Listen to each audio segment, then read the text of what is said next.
गौतम बुद्ध की बहुत सी कहानियां आपने पढ़ी होंगी और किसी भी कहानी को पढ़कर आपके मन में ये विचार नहीं आया होगा कि इस कहानी को पढ़कर मुझे कुछ हासिल नहीं हुआ। बुद्ध से जुड़ी हुई हर कहानी हमें बहुत कुछ सिखाती है। आज जो गौतम बुद्ध की प्रेरणादायक कहानी हम लेकर आए हैं वो आपको सिखाएगी कि किस तरह हम अपने लक्ष्यों को प्राप्त कर सकते हैं। हम सभी इस जीवन में कुछ ना कुछ पाना चाहते हैं।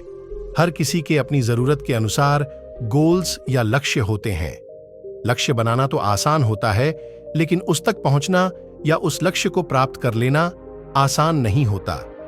कुछ लोग होते हैं जो अपने गोल्स को पाने के लिए दिन रात मेहनत करते हैं, और कुछ होते हैं जो एक कॉपी में अपने गोल्स लिखते हैं और फिर भूल जाते हैं। पहली बात तो साफ है कि किसी भी लक्ष्य को प्राप्त करने के लिए मेहनत करना बहुत जरूरी है, और बाकी की जरूरी बातें अब आप इस गौतम बुद्ध की कहानी के जरिए समझेंगे।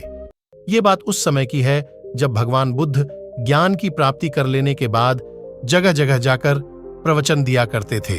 वो हर गांव में जाकर अपने ज्ञान का प्रसार करते। उनकी बातें हर किसी के जीवन को एक नया मोड़ देती थी। उन सब के बीच एक ऐसा व्यक्ति था जो गौतम बुद्ध के ज्ञान से बहुत ज्यादा प्रभावित था। वो उनके प्रवचन सुनने के लिए हर जगह पहुंच जाता। जितना भी ज्ञान बुद्ध अपने प्रवचन के जरिए देते, वो उसे अच्छी तरह से अपने मन में बैठा लेता। उसका लक्ष्य था कि वो भी बुद्ध की तरह एक आध्यात्मिक और परम ज्ञानी बने। गौतम बुद्ध के प्रवचन सुनते सुनते उस व्यक्ति को साल भर हो गया। उसने महसूस किया कि उसके अंदर कोई बदलाव नहीं आया। वो खुद को वैसा ही पाता जैसे वो 1 साल पहले था। उसे लगने लगा कि बुद्ध के ज्ञान का उस पर कोई असर नहीं हुआ, और न ही उसके जीवन में कोई बदलाव आ पाया। न वो एक ज्ञानी बन पाया और न ही उसका लक्ष्य पूरा हो पाया। इस बात से नाराज होकर वो व्यक्ति बुद्ध के पास गया और बोला, मैंने साल भर आपके प्रवचन सुने। जो भी ज्ञान आपने दिया वो सब मैंने अपनाया, लेकिन उस ज्ञान से मुझ में कोई बदलाव नहीं आया, और आज भी मैं पहले जैसा ही एक साधारण इंसान हूं। उस व्यक्ति की बातें सुनकर बुद्ध मुस्कुराए और बोले, तुम किस गांव से आए हो? तुम्हारे गांव का नाम क्या है? वहां तक की दूरी कितनी है? क्या तुम यहां बैठे बैठे पल भर में अपने गांव पहुंच सकते हो? बुद्ध के सवाल सुनकर उस व्यक्ति को गुस्सा आ गया। वो बोला, मेरा गांव बहुत दूर है, सही रास्ते पर और पैदल चले बिना मैं वहां नहीं पहुंच सकता। पल भर में कोई भी व्यक्ति किसी दूसरी जगह नहीं पहुंच सकता।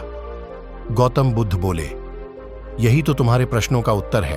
तुम्हें अपने गांव की दूरी पता है, अपने गांव का रास्ता पता है, लेकिन जब तुम इस जानकारी के अनुसार चलोगे तभी अपने गांव पहुंच पाओगे। उसी तरह मुझसे जो ज्ञान तुमने लिया है, उसे जब तक तुम अपने व्यवहार में नहीं लाओगे और उस ज्ञान के अनुसार नहीं चलोगे, तो तब तक तुम खुद में बदलाव नहीं कर पाओगे। जितना जरूरी लक्ष्य की जानकारी होना है, उतना ही जरूरी है उस लक्ष्य को पाने के रास्तों का पता होना। ज्ञान भी तभी काम आएगा जब तुम उस पर अमल करोगे। इसी तरह लक्ष्य भी तभी पूरे होंगे जब उन पर कार्य करोगे। इस कहानी को पढ़कर ये बात तो आप समझ ही गए होंगे कि कोई भी लक्ष्य बनाने से पूरा नहीं होते, बल्कि उन पर कार्य करने से वो पूरे होते हैं। हम लोग लक्ष्य तो बना लेते हैं, लेकिन उनके अनुसार काम नहीं करते, और फिर वो लक्ष्य कभी पूरे ही नहीं होते। जब भी आप कोई गोल बनाएं तो उसे पूरा करने के लिए प्रॉपर प्लानिंग करें। मन में ये विचार ना लाएं कि कल कर लूंगा, या ये गोल तो मैं ऐसे ही अचीव कर लूंगा। किसी भी गोल को अचीव करने के लिए एक प्लान होना बेहद जरूरी है। जिस तरह बिना सही नक्शे के एक अच्छा घर नहीं बन सकता, उसी तरह बिना प्लानिंग के गोल अचीव नहीं हो सकता। अपने लक्ष्य की जानकारी हर किसी को होती है, लेकिन उस जानकारी पर हर कोई काम नहीं कर पाता। आपने भी जिंदगी में बहुत गोल्स बनाए होंगे, लेकिन उन्हें पूरा करने के लिए कभी कोई प्लान नहीं बनाया होगा, और वो गोल आज भी अधूरे ही होंगे। ये बात सिर्फ आपकी नहीं है, मेरे खुद के कई गोल्स हैं जो किसी डायरी के पन्ने में दबे हैं और आज भी अधूरे ही हैं। ये कहानी आपके और मेरे लिए एक सबक है कि लक्ष्य बनाओ तो उसे पूरा करने का एक प्लान जरूर बनाओ, तभी वो लक्ष्य पूरा होगा। आई होप गौतम बुद्ध की कहानी से आपको कुछ अच्छा सीखने को मिला हो। ऐसी ही और भी बुद्ध की प्रेरणादायक कहानियां पढ़ने के लिए इस चैनल से जुड़े रहें। ये कहानी आपको अच्छी लगी तो इस चैनल को लाइक और सब्सक्राइब करें। आप सभी को बहुत बहुत धन्यवाद।